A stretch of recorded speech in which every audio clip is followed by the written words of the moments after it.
the Arab world once stood on the edge of something new. In 2011, revolutions swept through Tunisia, Egypt, Libya, and beyond. The people rose with cries for justice, dignity, and freedom. But amid the chaos and celebration, something more calculated was happening behind the scenes. The West watched not with support for democracy, but with concern for its interests. It wasn't freedom they wanted in the Middle East, it was obedience. Muammar Gaddafi knew this game well.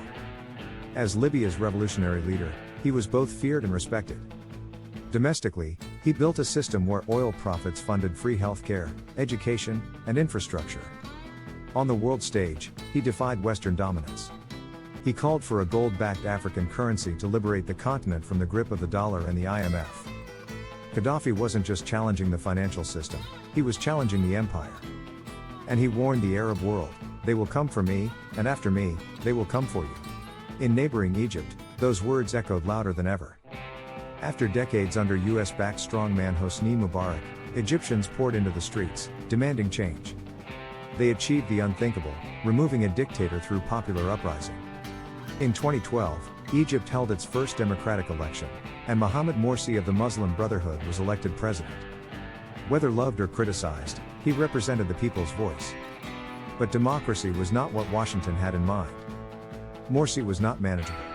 He didn't play by the old rules. Then came the silence, and the betrayal. Just 1 year into Morsi's presidency, the military struck. Led by General Abdel Fattah el-Sisi, and backed quietly by billions in US military aid, the Egyptian army toppled the elected government. Western leaders refused to even call it a coup. Thousands of Morsi's supporters were killed in the streets. A military regime was reinstalled, one more predictable, more obedient to foreign policy goals.